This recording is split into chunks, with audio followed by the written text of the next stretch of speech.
Welcome to Mind Tricks Radio, where we'll explore contemporary topics in psychology through interviewing creative and innovative thinkers in the field. I'm your host, Dr. Aaron Kaplan. Thanks for tuning in.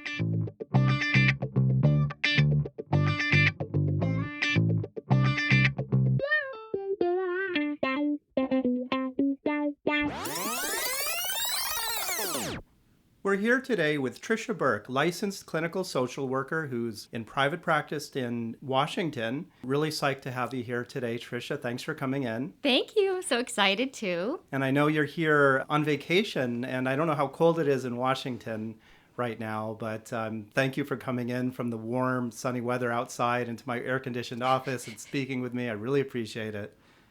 Well, it's very cold actually in Washington, although we are having a nice fall. So it's great to be here for the weather and to see you. Yes. It's been a long time. We go way back. Yes. Right. You were in practice here at one time, and we got to know each other as colleagues and really enjoyed that. And it's wonderful to see you again. Oh, thanks, Aaron.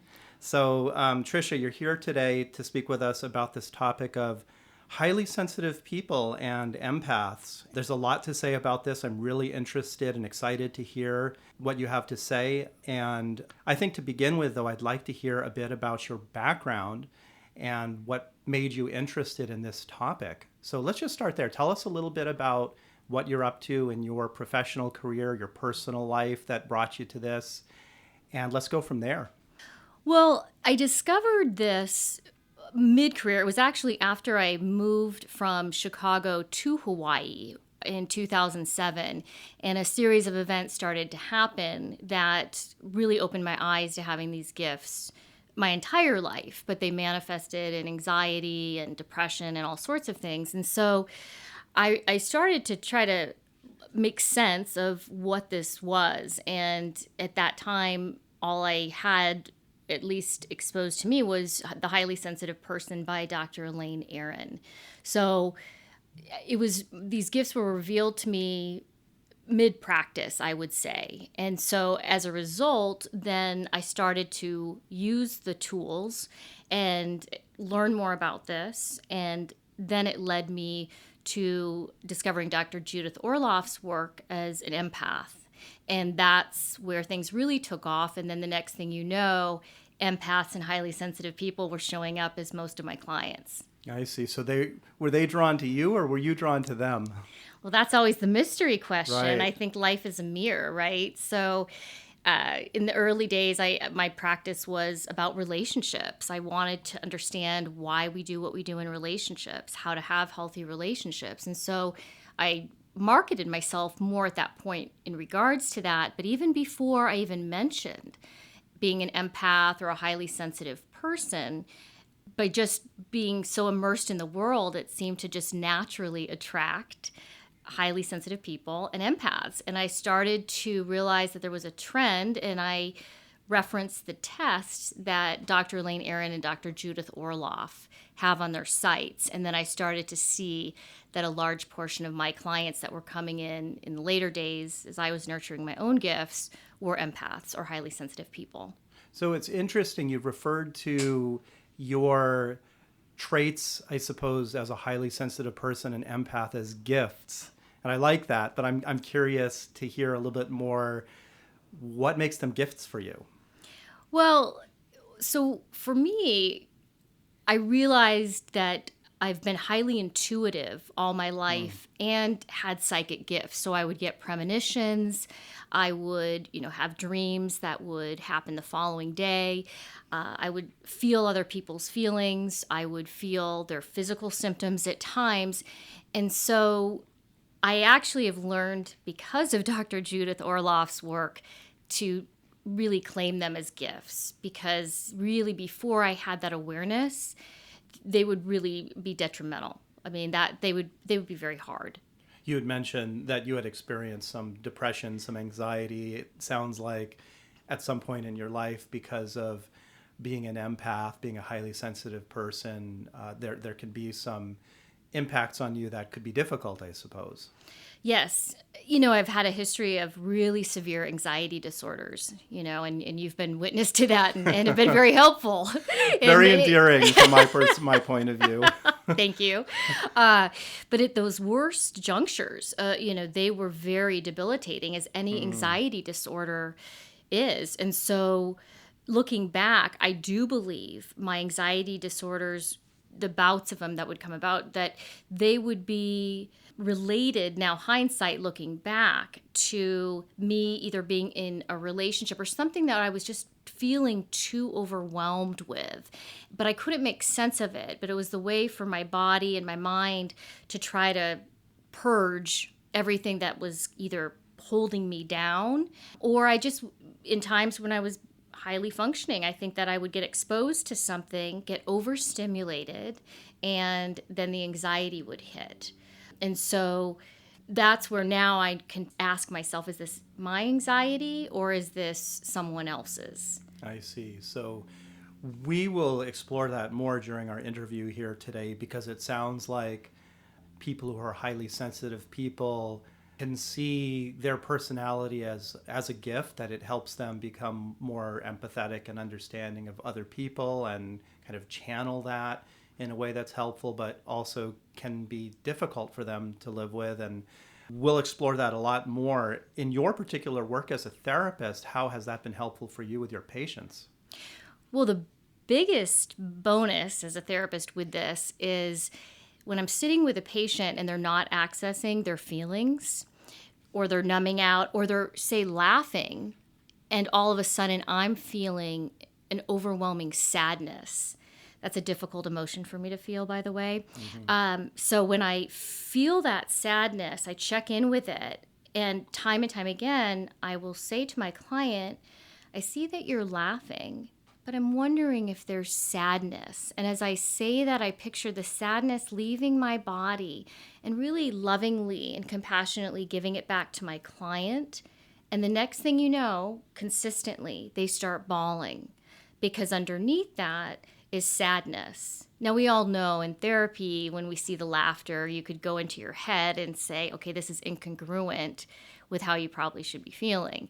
But I actually feel their sadness where I could start crying for them. And I actually call this, I don't know if anyone else does, emotional hoarding.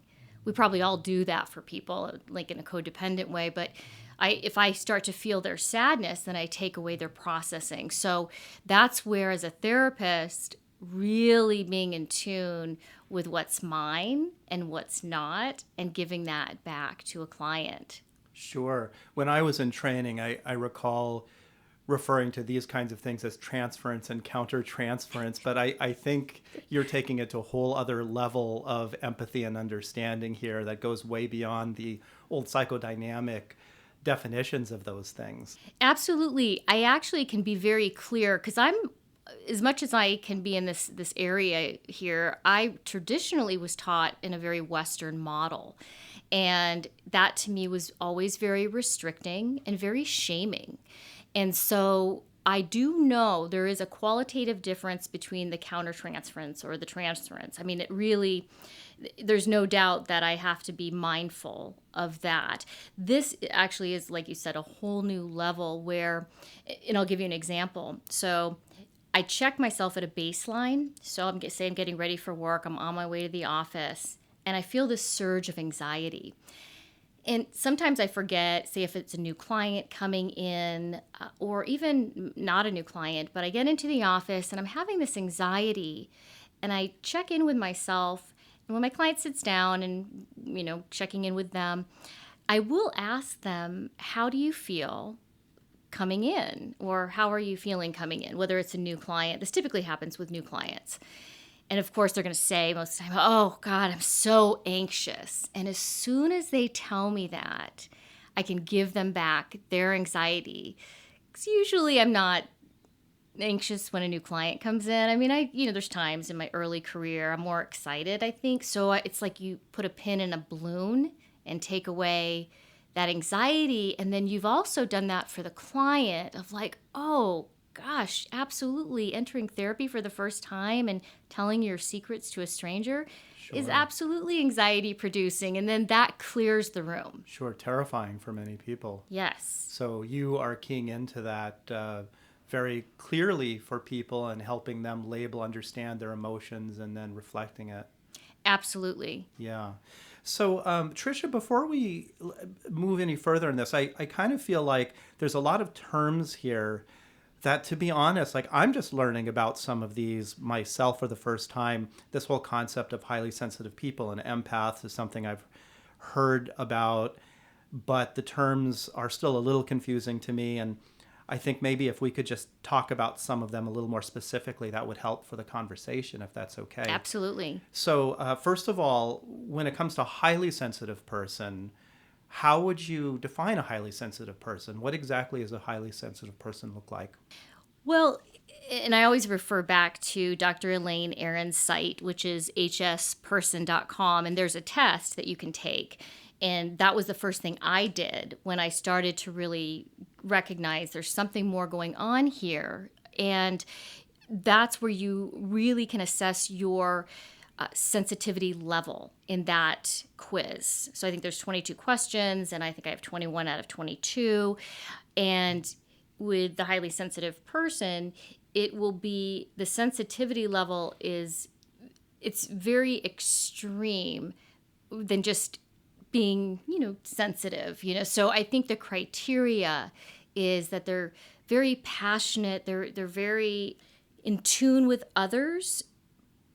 And I hope I'm answering this right, because I'm really at the point where, since I'm an empath, I realize that being an empath takes being a highly sensitive person further, where you really internalize sadness or happiness, or you actually feel it in the body, where a highly sensitive person does not take it to that level. They don't let it drain them for days on end or get physically ill, those kind of things. So, a highly sensitive person has high sensitivity on a number of different areas, and maybe you could give us a few examples of what might be on this test to tell whether or not a person is an HSP, but the empath is actually feeling them on a much deeper level. Is that? Yes. Okay. Yes. And so with a highly sensitive person, one of the questions would be very moved by arts and music. They can move into that and just be so moved by it. They could startle easily. They are very sensitive to violent films. And some of these also are on the empath test, but like I said, the empath piece does take it much further. So it's nice to distinguish, if you are a highly sensitive person, using a lot of those same tools, but knowing if you're different than an empath. Mm-hmm. Okay. And I imagine some empaths are probably highly sensitive people also, right? Yes. So my understanding is you can be an empath and a highly sensitive person, but you can't be a highly sensitive person, and an empath, if that makes sense. Okay. Does that make sense? Yeah, I think so. Yeah. And then I know these maybe sound like very simple and dumb questions, but when we think of just being a person who's a sensitive person, because you hear a lot of people talking about, oh, he's sensitive, she's sensitive, a person's sensitive. Is there a way a person can be sort of a sensitive person but not be an HSP? I think so. I mean, there's no doubt. And again, I think these things are all on a spectrum. Sure. Dr. Judith Orloff, actually, I think one of the questions on one of the tests, now that I'm looking at this, is, do people call you sensitive, or are you shunned for your sensitivity? Because that is if someone calls someone sensitive, I do believe that's offensive, for someone who is sensitive. And Judith Orloff talks about that a lot. And that's a cue to say, boy, I need to look, at the highly sensitive person or an empath and see if I am one of these. But that is something that shows up a lot in Dr. Judith Orloff's work and Dr. Elaine Aron's work as well, is that's a cue of being sensitive. And that would be just a personal choice if you want to explore that, because you would know, gosh, this keeps showing up for me over and over, being called sensitive. Right. And I think that's a really important point. Like, there's almost I think it seems like a stigma around being called sensitive. Like, you hear people say, oh, you're too sensitive. You're just too sensitive, toughen up or whatnot. And that, I'm guessing, is just kind of a nightmare statement for an HSP. I mean, it is. It is, because it's really offending, I think, of the very nature Sure. of someone who it's a temperament. Sure. So it really is offensive, and it is something, again, being a sensitive person, you internalize. Sure. We take everything personally. Right. And it's sort of a denial of who you are as a person, it sounds like. Yeah. So, yeah. And then on the other end, Tricia, what would be the difference between, say, a person who would be considered an empath and an empathetic person? So empathy is a typical human emotion. Not that all humans demonstrate a lot of empathy, but many do. So how is one empathetic and not an empath? So I like I'll be referring, as you clearly can hear here, with Dr. Judith Orloff's work, is there's a empath spectrum. And on one side of the spectrum of zero empathy is what you have narcissists and sociopathic, where there's no empathy. And so as you go to the far right, then you have your empaths, or you have your highly sensitive people. So it's actually a spectrum of empathy. So I think of how you are. I mean, I just make this assumption because you're so empathic. I mean, I have come to you in so many moments of like, and you really can access that empathy, but you don't take it on. Mm-hmm. I think that would be a fair assessment of me. Yes, thank you. And your patients benefit from this extremely. Let's talk a little bit about how a person becomes an HSP or an empath. I mean, are they born with these personality traits? Do they develop? What creates this type of personality trait and pattern that we see in some people like you?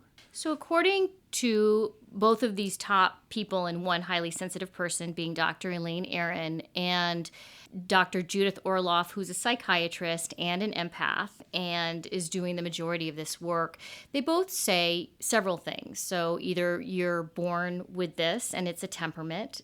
You open up your eyes and the world you absorb it. There's genetics is another theory.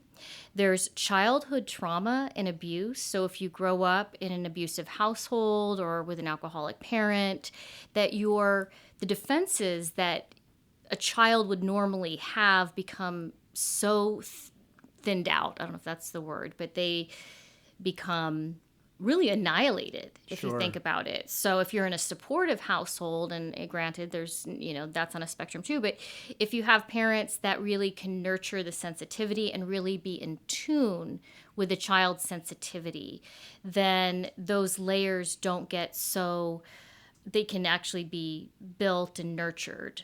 But that's another theory. So temperament, genetics, childhood trauma.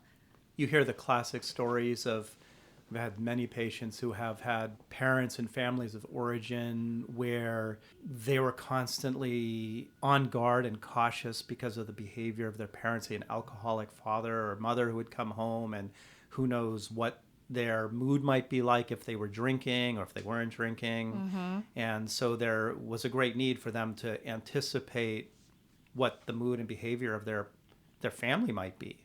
I wonder if that sort of having to be in that environment, having to be overly tuned with the environment around you could contribute to that. Yes. And I'm thinking of someone, and it's actually a friend of mine, and she has siblings, but she's a highly sensitive person, and she's not an empath. So we actually were able to distinguish this.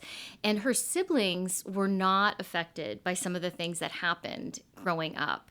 And she got it all. So it really funneled to her being a sensitive person and being traumatized growing up. And then as an adult, you start to recreate that, as we all know, whether you're highly sensitive or not, until you start to do that healing work. So that's why it's critical for anyone who's had childhood trauma to do that healing.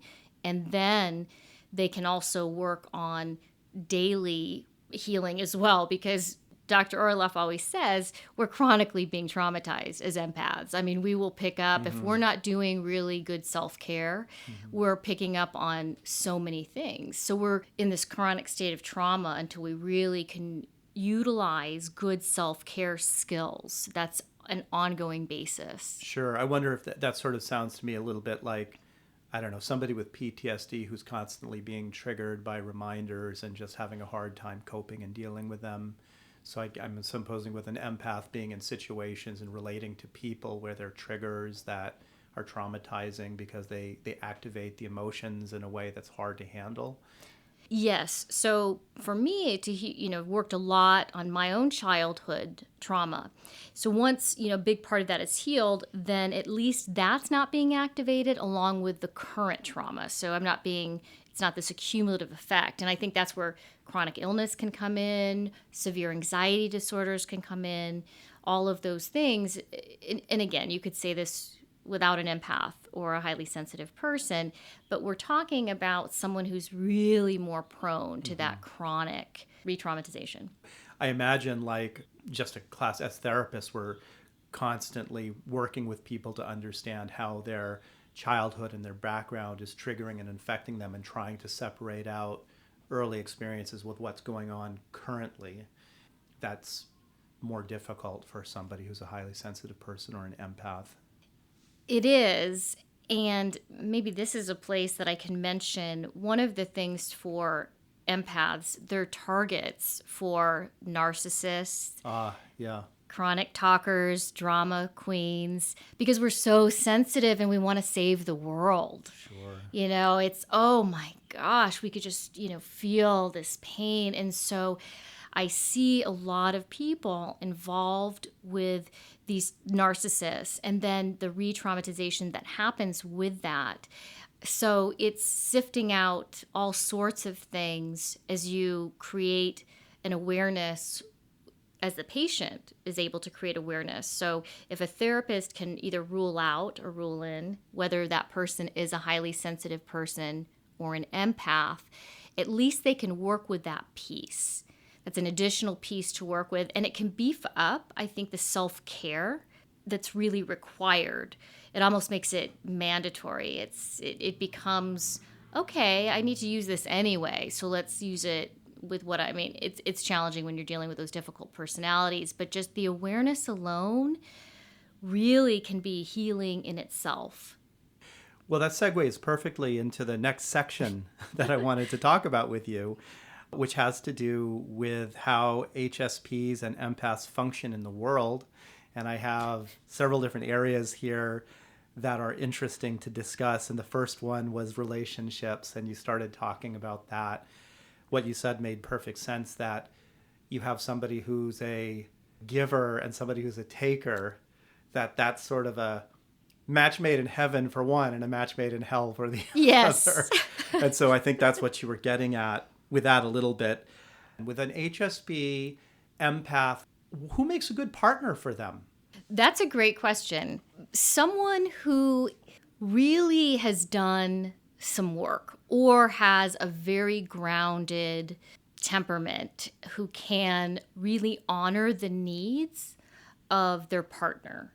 As you know, Erin, I married later in life, which looking back, I thought it was commitment issues and all these other things. And come to find out, empaths need so much alone time that I really believe being an empath was why I waited so long until I was really ready. And luckily, I married a wonderful man who is more of a highly sensitive person, but with my empath part, he's able to work with me. So I need someone that gives me the alone time, that safe communication to say, I love you, but I need this day alone.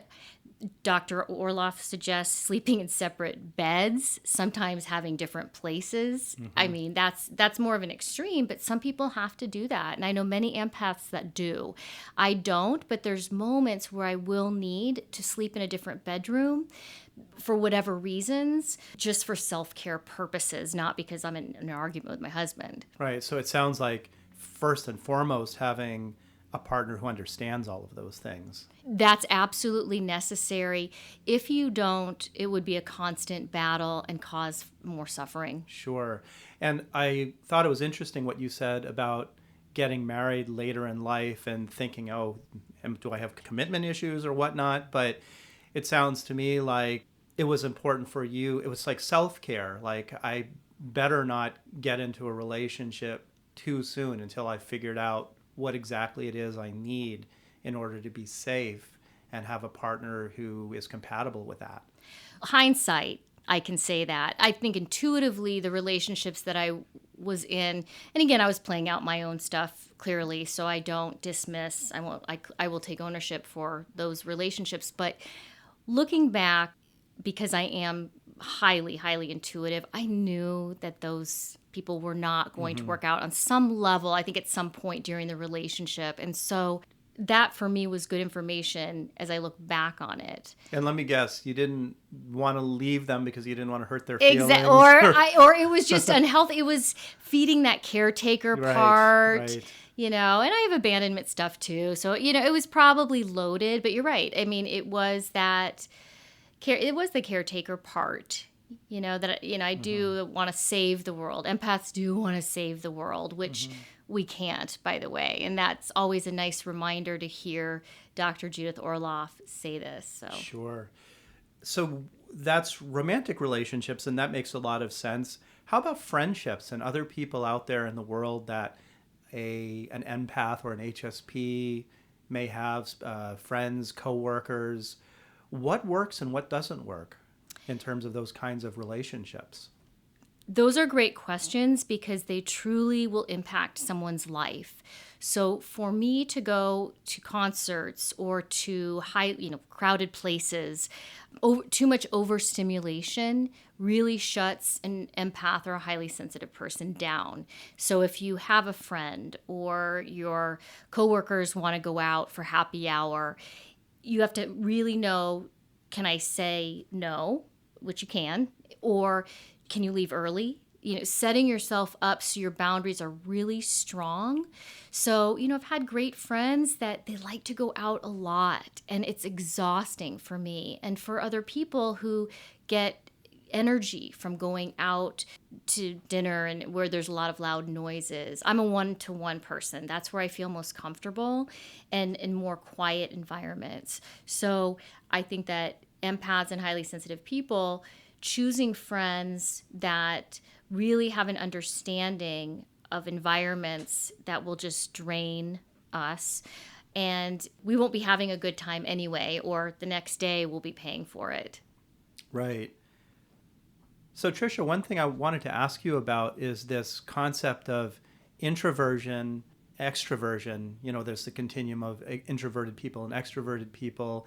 And I know that introverted people need more downtime. They tend to be recharged when they're by themselves. And even though they could really enjoy spending time with other people and really value friendships, the time with other people often feels draining to them after time, and then they need to recharge.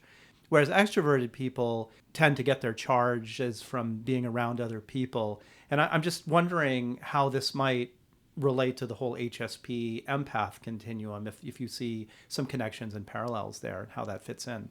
It does. And most highly sensitive people and empaths are introverts. There are extroverted people. However, one thing that I would say is if you are working with someone or you know someone to be more introverted, taking those tests for the highly sensitive person or an empath could either rule out. Since I know a lot of introverts that will watch violent movies, but a highly sensitive person and an empath, that is not something that they would be interested in, and it would affect them greatly. Right. Okay, I see the difference there. So there could be introverts who are highly sensitive people and some who are not then. Yes, yeah. And that would be clear by some of the things that they do. Sure. Well, we talked about this a little bit before, and I want to spend a little bit more time on it because I think this is really important and very interesting. And that is on the issue of harmful people or unhealthy people for an HSP or an empath. And you talked about narcissists, you talk about psychopaths. I know there's this concept of energy vampires that I came across in some of my reading, all very interesting. So tell us a little bit more who these people are and how an HSP would identify them and what they need to do to protect themselves. Yes, because that will be critical. And I would say if there's one thing, and there's themes that Dr. Judith Orloff mentions of how to detect a narcissist, or someone that's an energy vampire. I know that's a word that's kind of being thrown around lately, not just with empaths necessarily. That's where the self-care pieces come in. So if you're feeling energized and you spend time with someone, whether it's a friend or someone you don't know, and then you leave and you find that you're completely exhausted and that you don't want to get out of bed, or you feel as if somehow the life has been just completely sucked out of you. And it happens to me frequently. Like a vampire would. Exactly. Like Exactly. Instead of sucking the blood out Yes. of you, he's sucking the life force or whatever.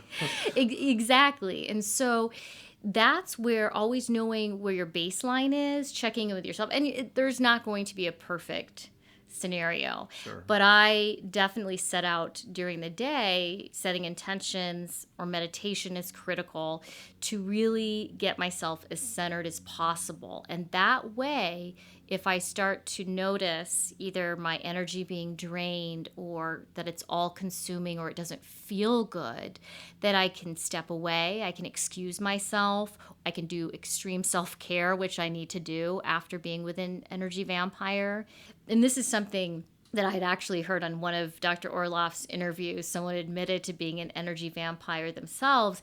And to be honest with you, I think I'm a bit guilty of that, because what I will do is when I'm around people, I'll pick up so much of their energy, it funnels through me, and then I'll purge it out because I'm a talker. So I have to learn if I'm talking too much, that either I've just absorbed a lot of anxiety from my outside sources, or I'm feeling overloaded and I'm putting it out either onto my husband, who typically, he gets it.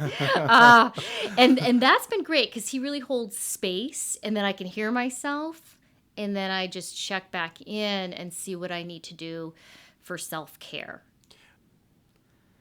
So Tricia, I'm interested you're a therapist and I'm a therapist, and one thing we know about sitting in a therapy chair is that our patients, they need a lot from us, and that's why they're there, and we're happy to give it. But it's sort of a one-way street when it comes to the relationship, because we're in a helping role and they're in a vulnerable role of asking us for their help.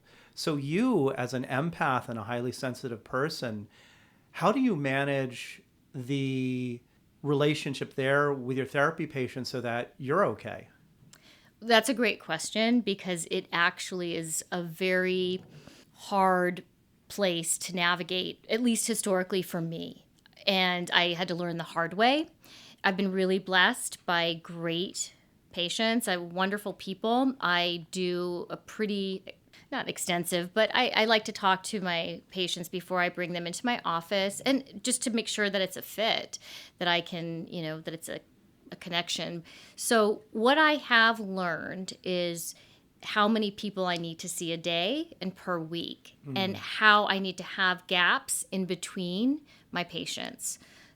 During that time, it's important of how I'm going to utilize that time, those gaps, which I would say walking, doing some form of movement, meditation. If I look back on when I'm doing my optimal self-care during my week of working with patients, I am thriving best. Now, I will say, before I had the awareness that I do to this day, I was seeing way too many patients, because I love to do this, as you know. Yep. And my body started to break down. And that led me in Hawaii to seek out various healers, whether they were local healers, but doing energy work. And that's a huge piece that Dr. Orloff suggests. And I love that coming from a psychiatrist, because it's very Eastern, and it's absolutely, it saved me. I would be, I believe, chronically ill if I had not found the healers that I found. So I use always seeing some type of healer to clear any energy, to work on my body so I'm not absorbing all of these emotions, and then how I structure my day. So again, really understanding yourself, your needs, and attending to the self-care asking for help from other people when you need it, which is helpful for you, those kinds of things, it sounds like. Absolutely. We all need that as therapists. Some therapists may not, they can just turn it off. And granted, I've learned to turn it off. In my early days, you take a lot on and then you learn how to not take things home with you. But being an empath, again, that accumulative effect as a therapist, all of a sudden, it could just catch up. So if you're not really strategic as to how you structure your clients each day or however you want to do it, then I think you will pay the price for it. So I have to really be careful with that. Sure. Let's talk a little bit about the problems and issues that could develop that would be difficult and problematic for an HSP or an empath. And I know we've talked a little bit about that earlier. How does an HSP or an empath know that they're in an unhealthy relationship and what that looks like? Well, I would say whether you're an HSP or an empath, client or patient usually knows to some degree. And I think that's our job as therapists, is to really provide education and to check out with our clients what they know. What do they know about an abusive relationship of all kinds? There's various types of abuse, including narcissistic abuse, which is used a lot more these days, at least in practice when I talk to my colleagues. So I think educating our clients, and that way they can really determine, because that's what's most important, is for them to know, am I in a healthy or an unhealthy situation? Could you explain a little bit more about narcissistic abuse? What does that look like? So with narcissistic abuse, you see things that are more covert. So gaslighting, all of a sudden the client feels that they're the crazy ones. And it becomes this real form of brainwashing where even the client doesn't know where they're beginning and ending. And sometimes the narcissist, or if not often, unless it's an extreme case, can present in a very charming, balanced way. And I think a good clinician can eventually see what's going on.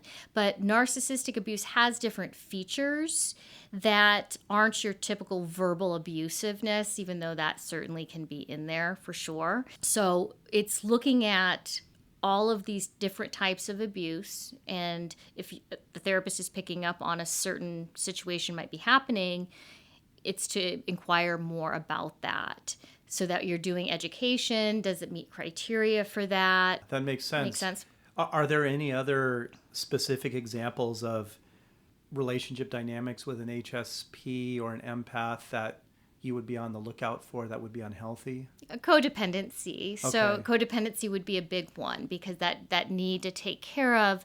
Also, as empaths, here's another gift, is even in some of the most challenging people or even narcissistic people, I can see that glimmer of light, that glimmer of hope. And sometimes it's there. Often it's just that hope that we carry as being an empath.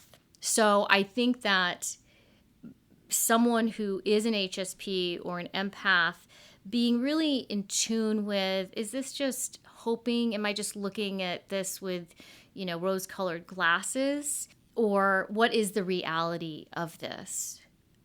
You mentioned in your own life some anxiety, depression, what we considered clinical disorders, I suppose. What are the risks with those, and how and why do HSPs, empaths develop those? Obviously, this has been a lifetime experience for me. So when I'm feeling the world's pain, or I'm feeling my family's pain, whatever it may be, and it could be a neighbor's pain. I mean, that's how an empath really, this is how deep it goes. And you're not aware that it's not yours, then the tendency to resort to all types of addictions is the way to basically deal with these unknown feelings. So whether it's food or alcohol or, you name it. I mean, anything's an addiction these days. Right.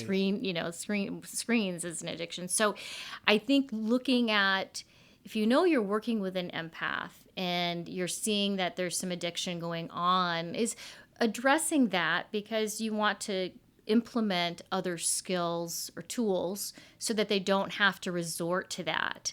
and also so that they don't have to hold what's not even theirs. Would that be sort of what you'd consider numbing out behavior? Absolutely. Numbing out emotions, numbing out the noise and craziness of the world around you that is stressful, and just wanting to have a break from it.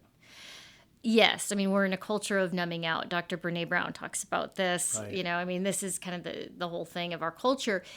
However, when you assess for a client being an empath or a highly sensitive person, having them check in, why am I numbing out? And really understanding. And a lot of times they may not know. I mean, that's where you have to become really self-aware. I mean, to give you examples, there's times where I feel fine. I'll be in my home. It'll be a day off typically when I'm not distracted by anything. And I'll feel this overwhelming sense of sadness or even fear. And that's my cue to check in, because those are those vulnerable moments where I'm needing that downtime. And if I'm not managing that downtime, I think in an optimal way, I'm this open receptacle for things to just fly in. I know it sounds real woo-woo-y, but honestly, if you think about it, we channel so much, whether people who are artists and channeling their writing or painting, but it's like a funnel. Whatever is drifting out into the atmosphere. It makes sense that would need to have some good self-awareness of what's going on, because if you're not self-aware, you're being affected by things, not really realizing what's affecting you and why, and might turn to some sort of self-soothing behavior that may not be a healthy one. But being more aware of how you're feeling and what's going on allows you to be able to address it in a better way for yourself, do the self-care you need to. Yes, and actually I'd like to share a personal story, and I share this a lot with everyone, and I have permission to actually share this. This was years ago, and this was really a defining moment of when I realized, okay, I have these gifts. And it was in Hawaii, and I was spending time with a friend. After work, we would go for these walks, and we went at that time on that night, we went over to her house. And we were just talking story, and it was a really nice exchange. And it wasn't that late. It was about 10:30 at night, and I left her place. And at that time, I was living alone, and it was about 15 minutes away from her place. So as I'm driving from her place to go back to my home, I'm driving up a hill, and I was feeling fine. And all of a sudden, it hit me. I felt this overwhelming sense of fear. And I knew I was safe. I mean, with how I was driving, no one could get into the car. And it was a very surreal kind of something I had never really noticed before.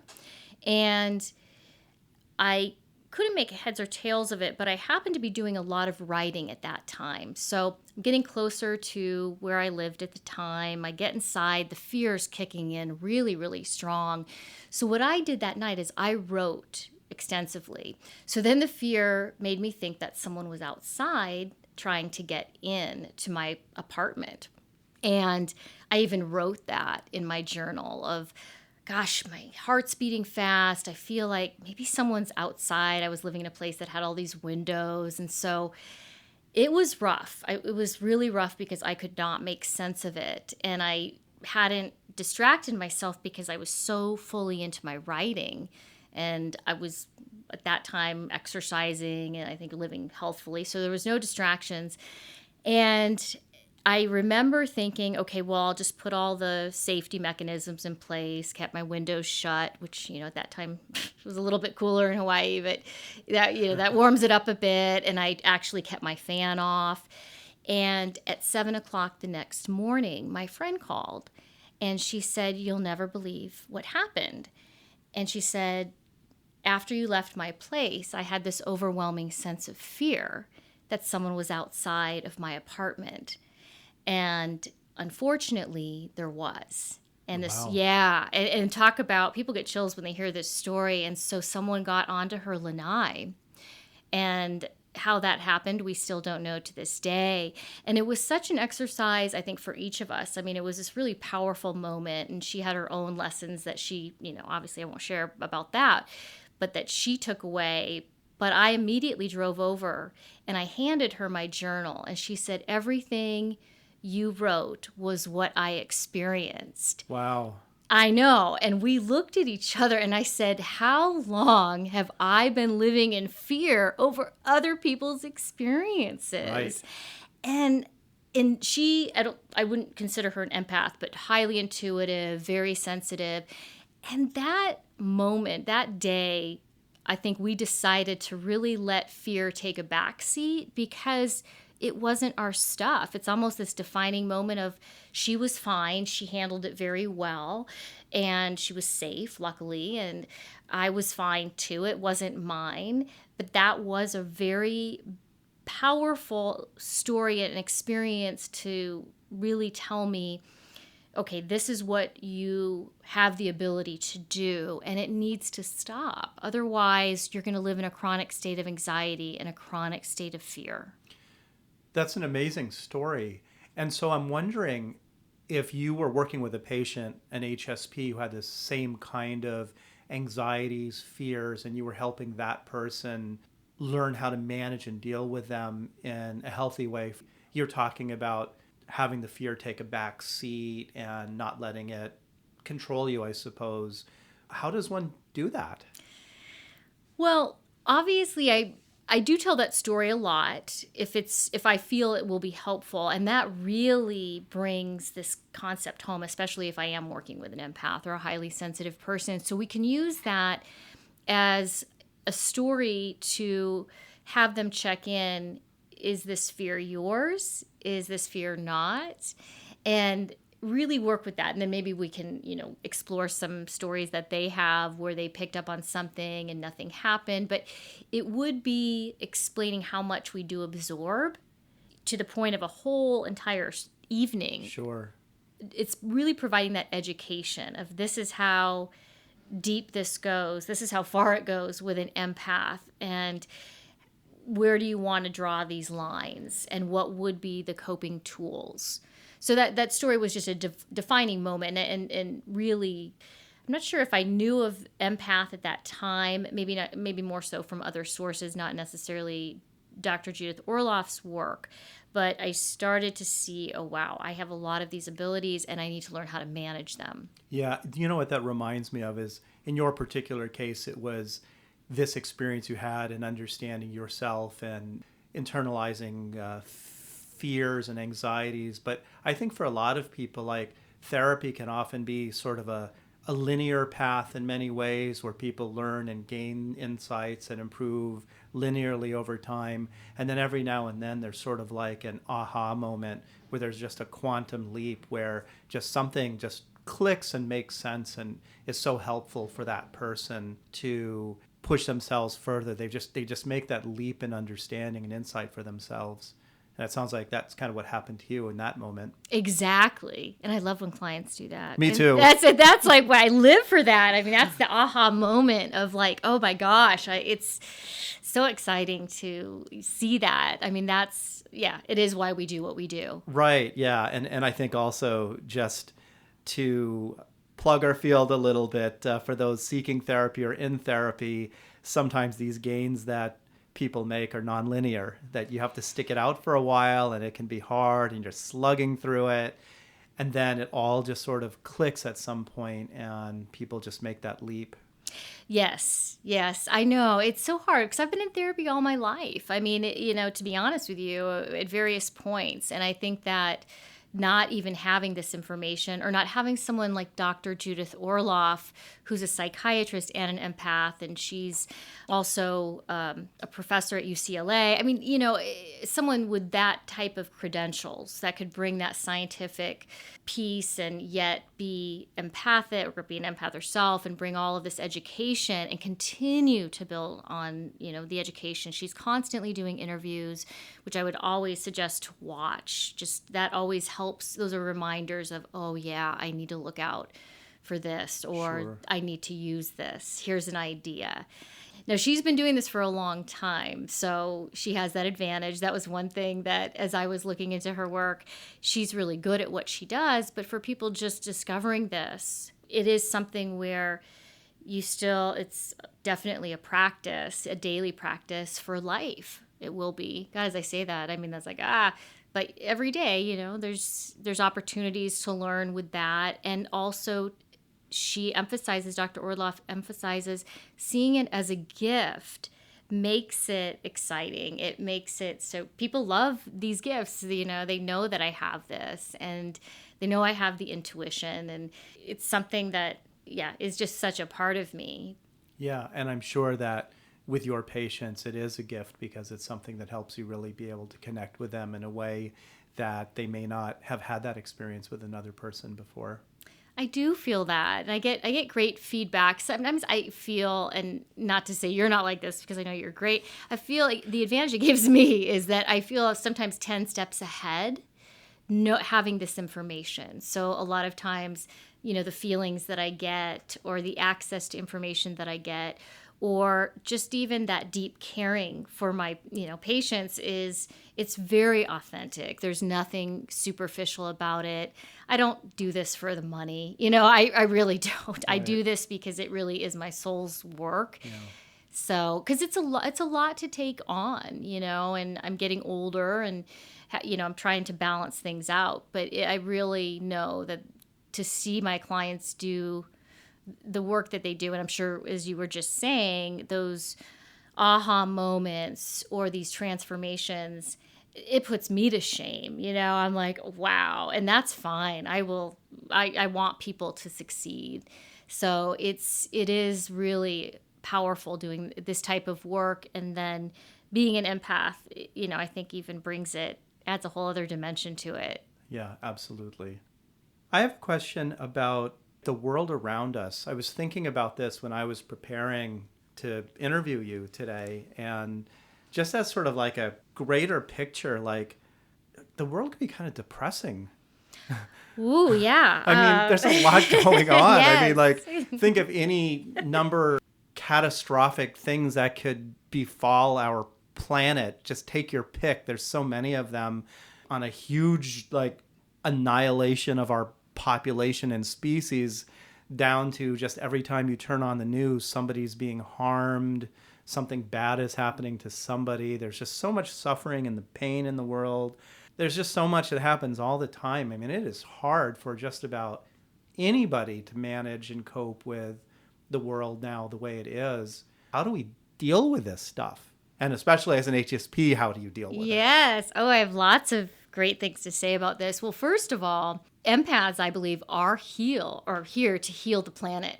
We are here to heal the planet because we are so in tune. But we can't save the entire planet. So it is having that clear boundary of what can I do to play my part, whether that's environmental or whatever. I mean, there's different types of empaths, and that gets a little bit more involved. And I'll, reference drjudithorloff.com, her website, to figure out what you are, which type of subcategory. So there's, earth empaths, there's animal empaths, and it goes on and on. So I do know, though, there is a high number, and I do believe that's why this is being so mainstreamed with empathy, the empaths and the HSPs, is that we're here to make it a better place. So that was helpful, just knowing that. Now, in terms of navigating the world, I have rules for myself. So I don't watch the news. What I did for quite a long time was the only thing, 5 days a week, I would look at the Skim. Are you familiar with that? No. Here? So I think it's a couple of women. Don't quote me on who does this, but they're really funny. And they give you just some bullet points in this very just skimmed type of way, so that you're not clueless as to what's happening in the world. And they put it out Monday through Friday, and you can click on if you want more information about a particular event that happens. So I chose to go that route. One of my healers said, really make sure that you're not being exposed to the news and all of that. And so it's so hard because you can walk into somewhere like a gym. The news is everywhere. It is.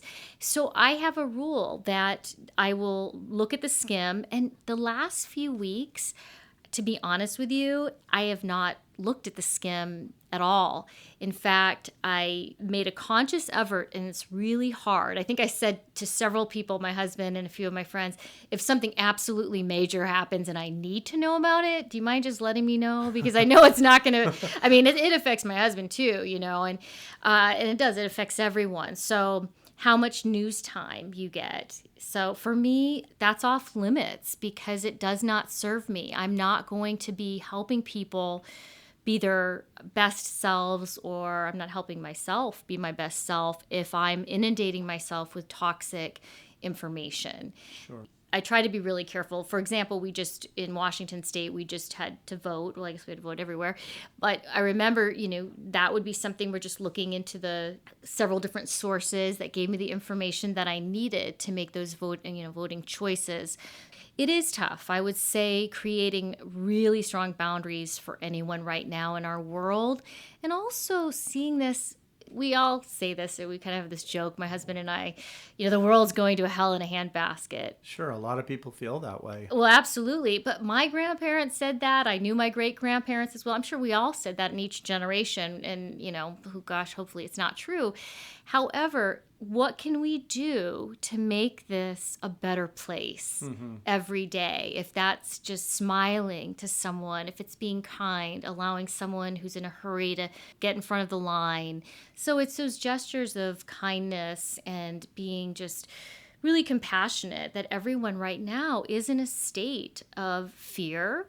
They're in a state of anxiety at the world, the climate of the world. I've never been busier. In fact, I really had to cut back on my own work to preserve my own self because of what's going on, the last few years in the world. It really entered I'm sure it's entering all people's therapy rooms in terms of the disconnect with the political climate and all these other things. And so it really is, how do you set really good boundaries and create something for yourself that makes a difference in a good way?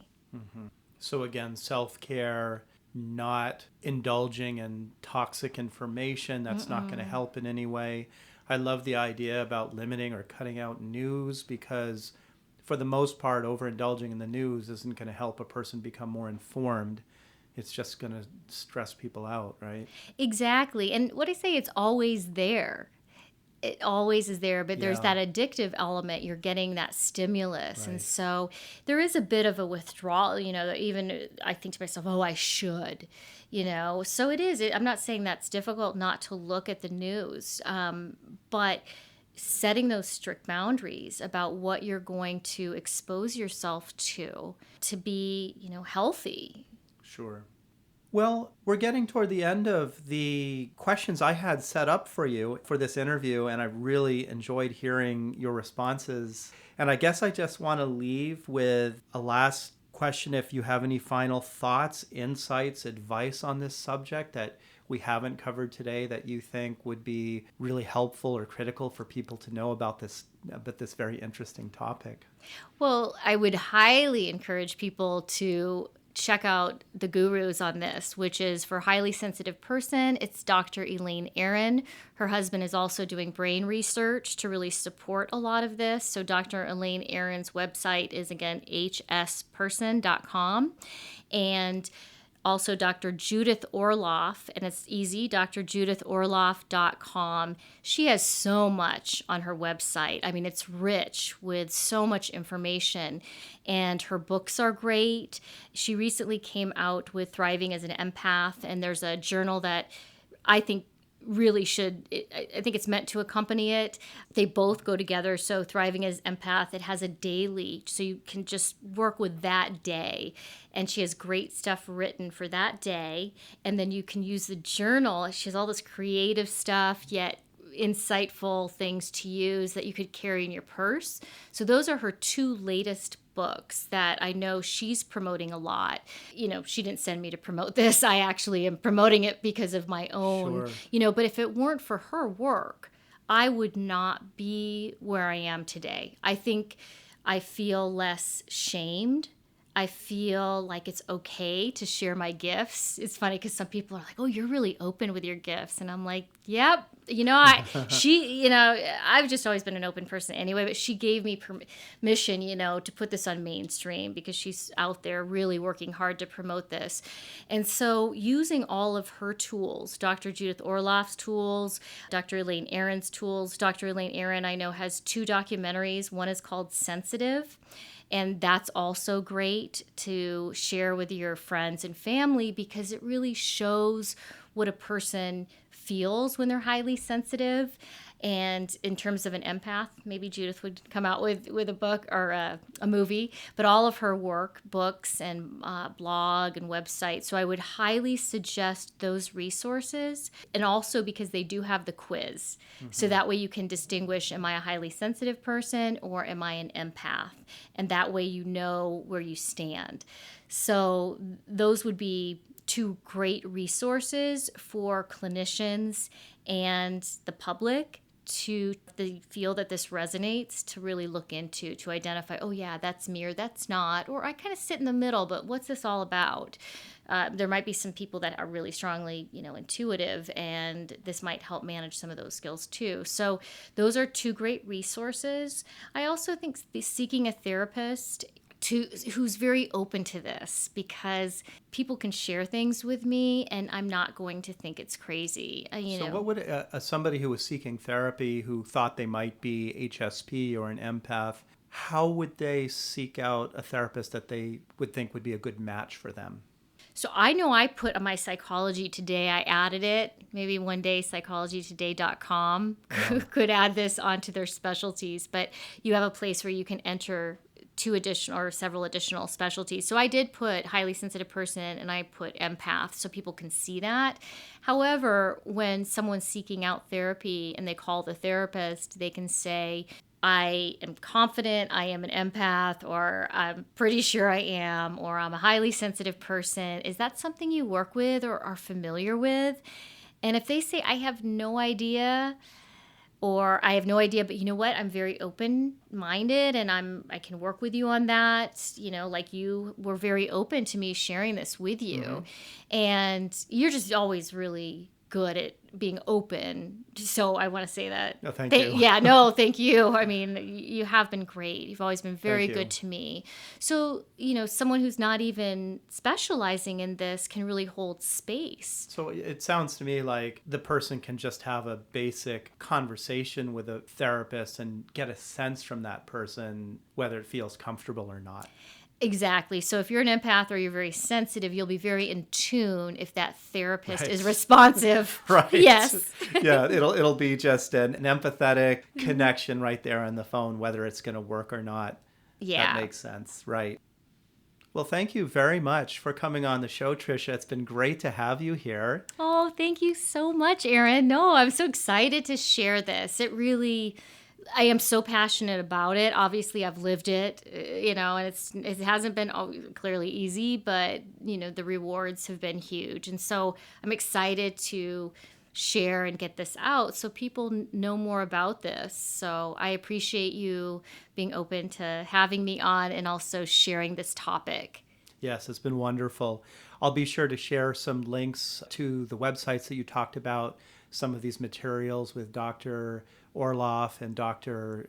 Aron. Yes. We'll put those on the website. I have a page on my website for my podcast and an accompanying blog.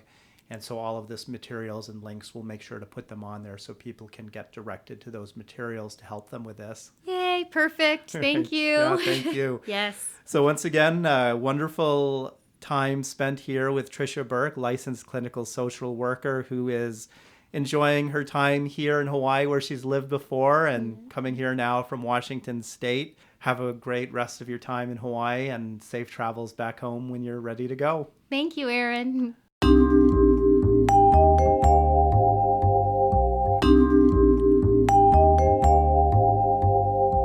Thank you for listening to Mind Tricks Radio. I hope you have enjoyed the program. For more information about Mind Tricks, please go to my website, www.waikikihealth.com. Please be sure to subscribe to Mind Tricks podcast and accompanying blog to be notified of new episodes of Mind Tricks. Please be sure to follow Mind Tricks on Facebook by following and liking posts by myself, your host, Dr. Aaron Kaplan.